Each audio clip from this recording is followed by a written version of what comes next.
Thank you. All right, and I appreciate Torrin handling all the technology back there. Really appreciate that. Torrin, I'm going to start today reading in Isaiah chapter 54. This is a text we read last week, but I wanted to start there again. We were after something different from it, but today I want to read verse 1 and really kind of focus on what's being talked about. This is Isaiah chapter 54, verse 1.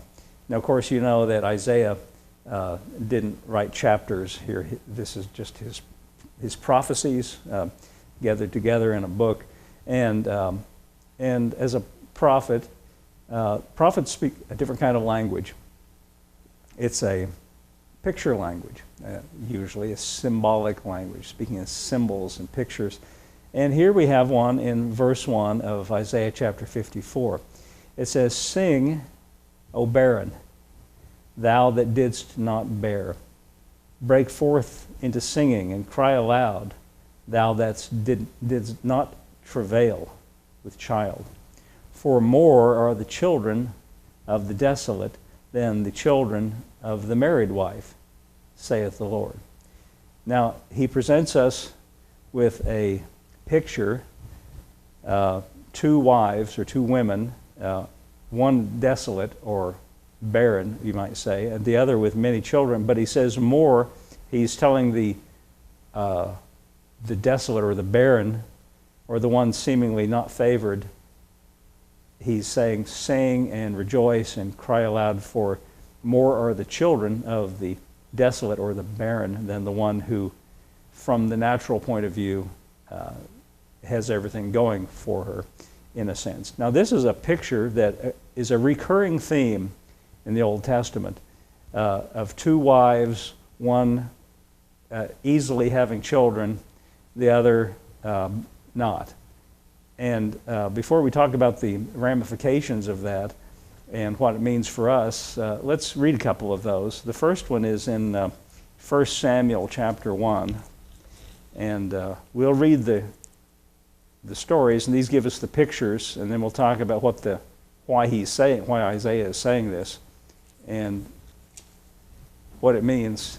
And even the Apostle Paul will refer back to this as well. This is in 1 Samuel chapter 1, and starting with verse 1. Are you able to find that one, Torrin? We don't go there. We don't go here very often. 1 Samuel chapter 1, verse 1. Yeah, okay, good. "Now there was a certain man of Ramathaim Zophim of Mount Ephraim. His name was Elkanah, the son of Jeroham, son of Elihu, son of Tohu, son of Zuph, an Ephraimite. And he had two wives. The name of one was Hannah, and the other was Peninnah. And Peninnah had children, but Hannah had no children." This is very much exactly like what Isaiah was talking about. Verse 3 says, "And this man went up out of his city yearly to worship and to sacrifice unto the Lord of hosts at Shiloh. And the two sons of Eli, Hophni and Phinehas, the priests of the Lord, were there. And when the time was that Elkanah offered, he gave to Peninnah his wife, and to all her sons and her daughters portions. But unto Hannah he gave a worthy portion." Now, in the margin of my Bible, I have a reference Bible, and it has a little number there, and it tells me that what's meant by a worthy portion, as it's translated in the King James translation, could be translated a double portion. In other words, he gave her more, I suppose to compensate for the fact that he gave to the other wife. Of course, she's got all the sons and the daughters, so he gave her double. "For he loved Hannah, but the Lord had shut up her womb." Verse 6 says, "And her adversary," that's the other wife, "also provoked her sore." You can easily get the picture here, the taunting and the kind of thing, you can easily imagine what was going on. "Provoked her sore for to make her fret, because the Lord had shut up her womb. And as he did so year by year, when she went up to the house of the Lord, so she provoked her. Therefore she wept and did not eat. Then said Elkanah, her husband, to her, Hannah, why weepest thou? Why eatest thou not? Why is thy heart grieved? Am I not better to thee than 10 sons? Of course, that doesn't really answer her issue, but he's trying to say what he can to, to cheer her up. Verse 9, so Hannah rose up after they had eaten in Shiloh, and after they had drunk. Now Eli the priest sat upon a seat by the post of the temple of the Lord. Verse 10 said, and she was in bitterness of soul, and prayed unto the Lord, and wept sore. I think it's easy to understand and to identify with what's on her heart. Verse 11 says, she vowed a vow, and said, O Lord of hosts, if thou wilt indeed look upon the affliction of thine handmaid, and remember me, and not forget thine handmaid, but wilt give unto thine handmaid a man-child, then I will give him unto the Lord all the days of his life, and there shall no razor come upon his head.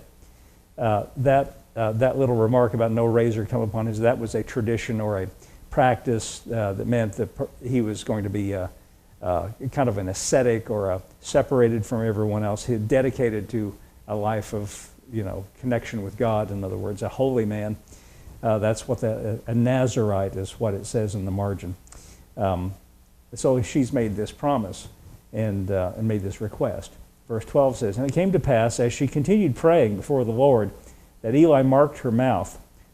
Now Hannah, she spoke in her heart. Only her lips moved, but her voice was not heard. Therefore Eli thought she had been drunken. That was his assumption. And verse 14 says, and Eli said to her, how long wilt thou be drunken? Put away thy wine from thee. And Hannah answered and said, no, my Lord, I am a woman of sorrowful spirit. I have drunk neither wine nor strong drink, but have poured out my soul to the Lord. Verse 16 says, count not thy handmaid for a daughter of Belial, for out of the abundance of my complaint and grief have I spoken hitherto. And Eli answered and said, go in peace. The God of Israel grant thee thy petition that thou hast asked of him.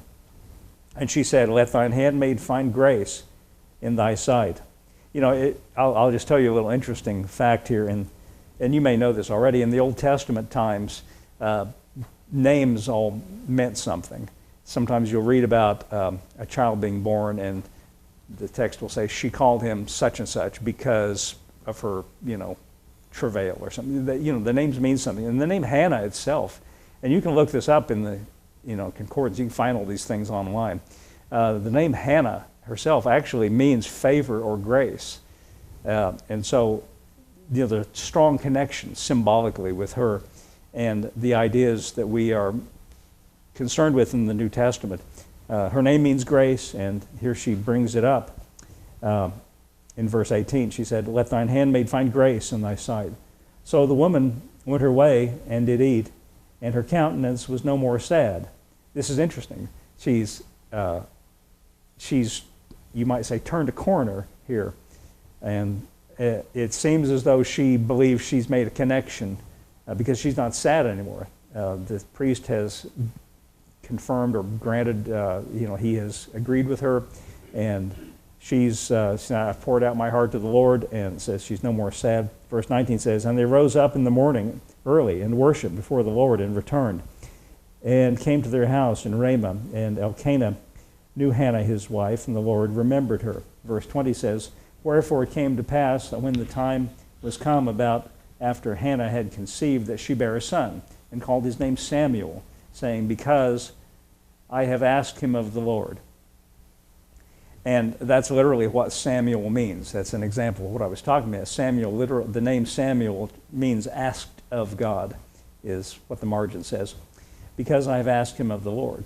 And so now she has a child. Now, the other wife has all these tens of, daughters and sons, but she's got something special here.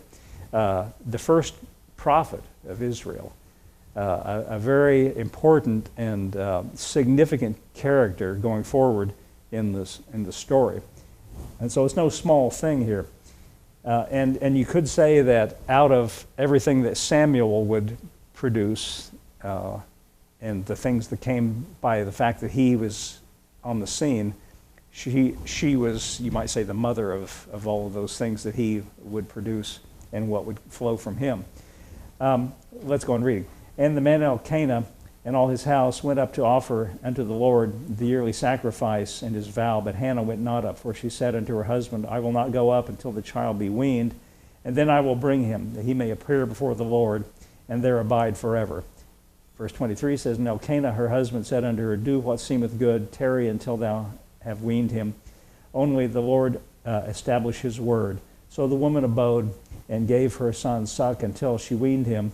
Verse 24 says, And when she had weaned him, she took him with her with 3 bullocks and 1 ephah of flour and a bottle of wine, brought him into the house of the Lord at Shiloh, and the child was young. And they slew a bullock and brought the child to Eli. And she said, O my Lord, as my soul liveth, my Lord, I am the woman that stood by thee here praying unto the Lord. For this child I prayed, and the Lord hath given me my petition, which I asked of him. Therefore also I have lent him to the Lord. As long as he liveth, he shall be lent to the Lord. And he worshiped there. Now, the story goes on, of course, about Samuel. And because of Samuel, we get King David later on. And the line that produced Jesus. Jesus is of the lineage of David. And so it's very important what she, because of her situation. Now, the thing I want to draw to your attention here is the difference between the two. You know, Isaiah said, Rejoice, thou barren that didst not bear, for you have more than the other. Basically what he said. Peninnah, the other wife, she had no problem. She could produce it physically by human physical means. But Hannah had to, what she got from God. It was spiritual. It came from heaven. It wasn't by human work or human actions. Now there's another story, and this is probably the bigger of the two stories, but they're both important. Another example. This is in Genesis chapter 18, and Torrin, I'm going to start reading with verse 1. This is the story of Abraham and Sarah. And let's see, Genesis chapter 18, verse 1. And if you know the story, I'll just briefly recount it. Abraham has a wife named Sarah, and she's barren, like Isaiah talked about. She's produced no children, and at this point they're old, they're up in years, and they're past the time of ordinary childbearing. And God has appeared to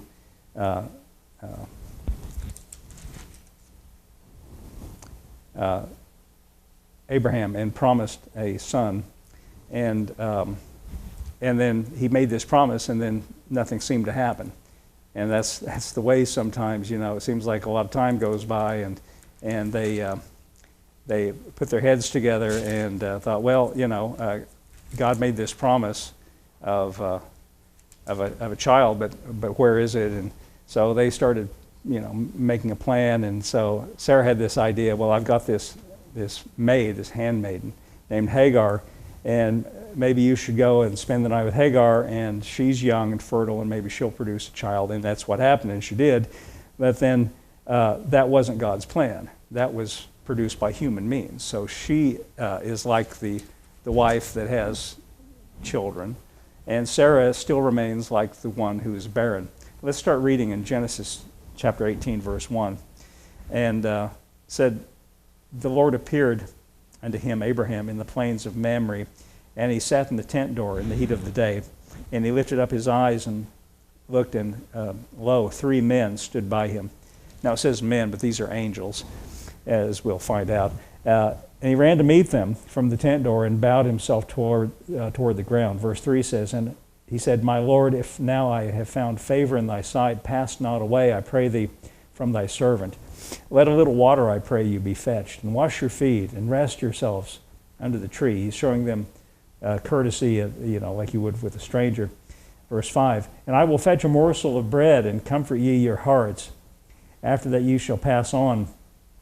And therefore are you come to your servant. And they said, So do as thou hast said. And Abraham hastened to the tent unto Sarah and said, Make ready quickly 3 measures of fine meal, knead it, and make cakes upon the hearth. You know, Abraham was out there making all these promises, and so he says, Yeah, let me feed you. And then he runs in the tent and says, Now here, Sarah, you go do it. You know, I noticed Abraham didn't go and put the hearths on, the morsels on the hearth and all that.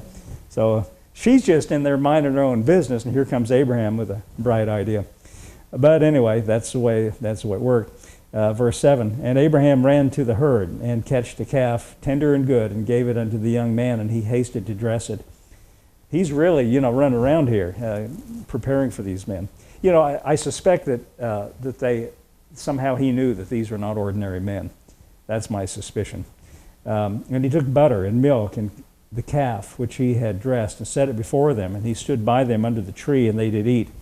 Verse 9 says, and they said unto him, where is Sarah thy wife? And he said, behold, in the tent. And he said, I will certainly return unto thee according to the time of life, and lo, Sarah thy wife shall have a son.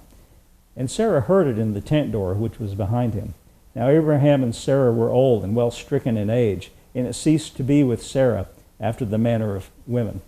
Now she was already barren. She'd never produced any children. To use that example that we read from Isaiah. She was already in that category.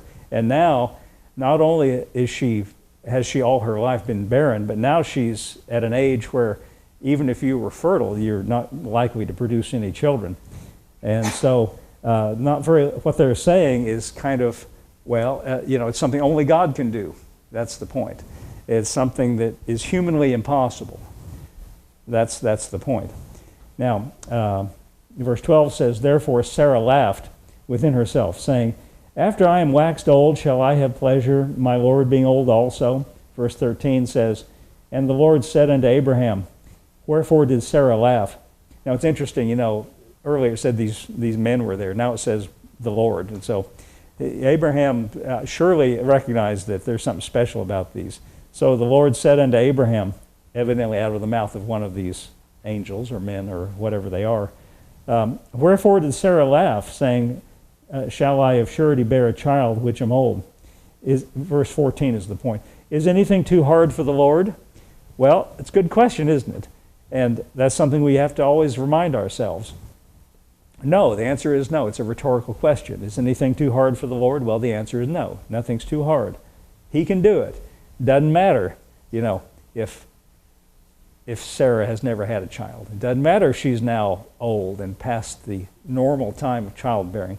None of those things matter. Is anything too hard for the Lord? No, nothing's too hard for the Lord. At the time appointed, I will return unto thee, according to the time of life, and Sarah shall have a son. Just what he said in the beginning.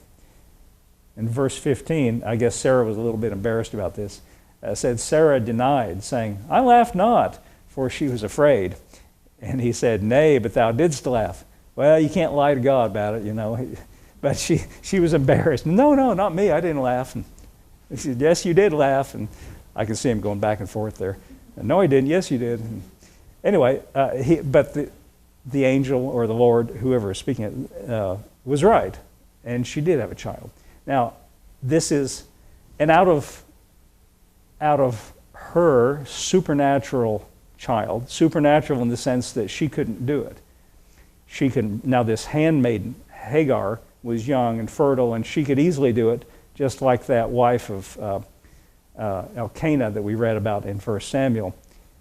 But these two, Hannah and Sarah, are unable humanly to produce themselves. And so it had to be God. It had to be a work of God. It had to be by the promise of God. It had to be something that God did, because humanly it was impossible. Now, why does Isaiah, the prophet, years later draw on these two examples that we read about? What does it mean in terms of what are we supposed to get from that?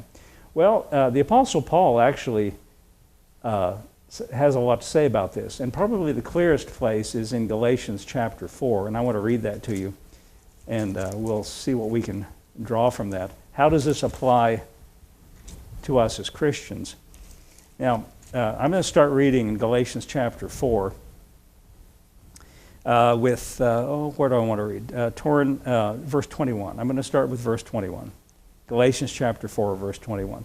Now, before I read, let me just try to give you the background of Paul's letter to the Galatians. If you read this letter to the Galatians, you find that Paul he's kind of, as the expression goes, he's a little hot under the collar. He is a little bit excited. He's a little bit provoked. The Galatians were evidently his own converts.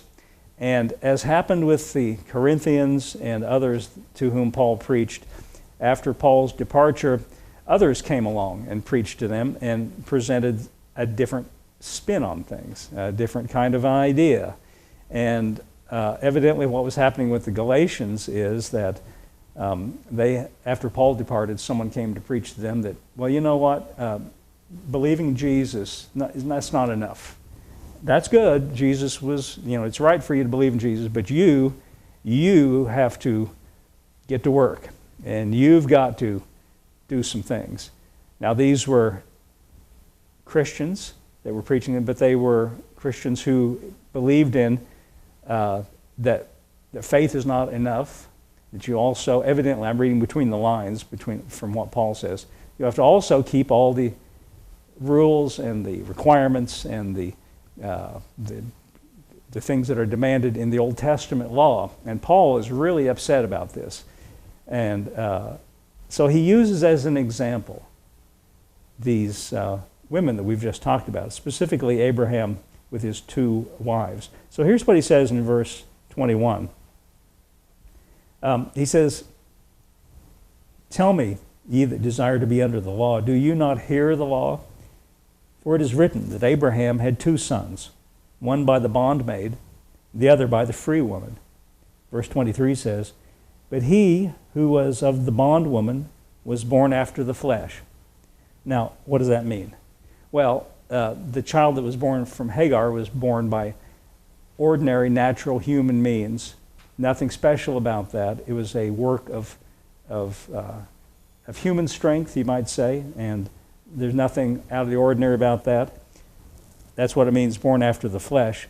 But he of the free woman was by promise. In other words, it was an impossible situation. Humanly, it could not be done. It was something that no matter how strong, no matter how much effort went into it, it could not be accomplished by human effort. That's what it means. The one born of the free woman is born by promise. Verse 24 says, "Which things are an allegory?" Now, Paul just tells us that, now these are stories in the Old Testament, accounts, and no doubt real people. But Paul says, for purposes of us as Christians, what we get at, he says, consider them an allegory. For these are 2 covenants, he said. And this is interesting. Paul says they represent 2 covenants. The one from Mount Sinai, that's where the law was given, which gendereth to bondage, which is Hagar. Hagar is, that's the bondwoman, Hagar. Verse 25, "For this Hagar is Mount Sinai in Arabia." He's saying, here's the connection, here's the symbolism, here's the allegory. The bondwoman, Hagar, is like Mount Sinai where the law was given in Arabia, and answereth to Jerusalem, which now is, and is in bondage with her children. So he makes all of that as a kind of a symbolic connection. But Jerusalem, which is above, that is to say heavenly, is free, which is the mother of us all. Verse 27. Now listen, he quotes the very verse that we read from Isaiah. The first verse we read today, Paul here quotes it. "For it is written, Rejoice, thou barren that bearest not.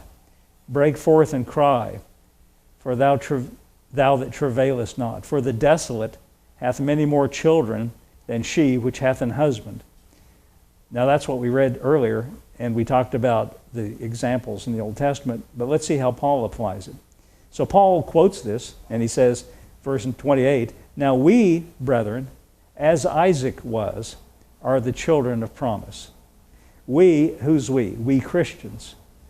We are like Isaac, born not of human effort,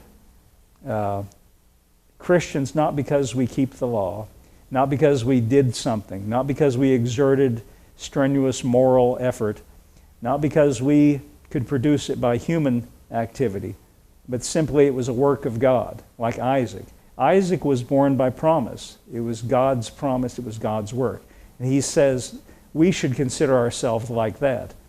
as Christians. We are like Isaac, born not because we did something, but because we believed something, and it was God's work.